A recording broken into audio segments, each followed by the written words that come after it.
কার রিজিক কোথায় রাখছে এটা একমাত্র উপরওয়ালা ছাড়া আমরা কেউ জানি না। আর এটাই হচ্ছে রিজিক। আসসালামু আলাইকুম। চলে আসছি আরেকটা ব্লগ ভিডিও নিয়ে।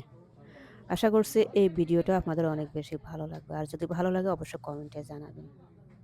আজকে চলে আসছি আমার ছোট বোনের বাসাত। দেখেন সে কতগুলো রান্না করছে।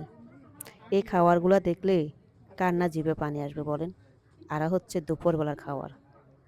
একদম খাঁটি বাঙালিয়ানা খাবার যাকে বলে। তো আসলে আমরা প্রবাসে বা আমেরিকাতে বসে একদম একেবারে বাঙালিয়ানা খাবার খাইতেছি। এটা রিজিক। এটা আল্লাহ তাআলার একটা নেয়ামত। অশেষ নেয়ামত আল্লাহ তাআলার। আর খাবারগুলো ছিল অসাধারণ, খুবই মজার এবং অমৃত। প্রত্যেকটা খাবার রান্না মাশাআল্লাহ অনেক ভালো হইছে। খেতে খুব ভালো লাগছে। আর দুপুরবেলা খাবার যেহেতু সেহেতু বুঝেনই তো কিরকম হবে। তো এখানে আমার ভাগ্নের ছেলে আবার কান্না করতেছে। আমার হাসব্যান্ডের কোলে খুব একসাথে এত লোকজন দেখে খুব কান্নাকাটি শুরু করে দিছে। আর এদিকে ভাগ্নে সবাই মিলে যে যার মতো করে ফোন নিয়ে গল্প-সল্প করতেছে। আসলে আমেরিকাতে একসাথে যে বসে সবাই মিলে খাবো একই টেবিলে, সেটা হয় না। যে যার মতো করে টেবিল থেকে যে যেখানে পারে, যেভাবে পারে খেয়ে নিয়ে নেয়। ব্যাস খাইলেই হইছে। এটা হচ্ছে প্রবাস। আমরা সবাই আসলে অনেকদিন পর একসাথে হইছি। আমার আম্মা-আব্বা প্রতি বছর দেশ থেকে আসেন। আসলে আমরা সবাই একদিন এক বাসায় খাওয়া-দাওয়া করি সবাই মিলে। আর খাওয়া-দাওয়া শেষ করে এদিক দিয়ে ছোট্ট একটা কেক কেটে ফেলছে। আর কেকটা হচ্ছে আমার ছোট বোনের মেয়ের জন্মদিন ছিল। তো সিম্পল একটা কেক কেটে নিই বাচ্চাদেরকে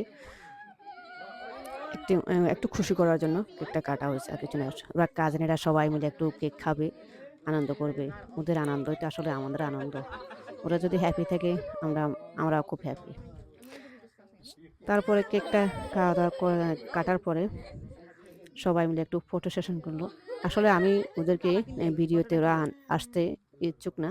আর ওরা এখনকার পোলাপানেরা তো আপনার বুঝেনই ভিডিও আসতে চায় না। এজন্য আমিও তাদেরকে আর ভিডিও করিনি।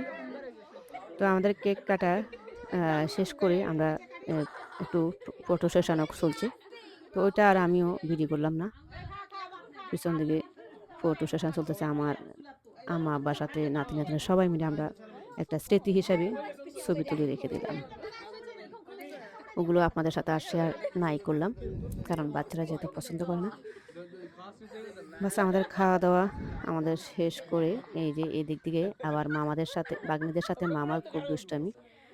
মাঝে মধ্যে ভয় দেখাচ্ছিল এই আরকি।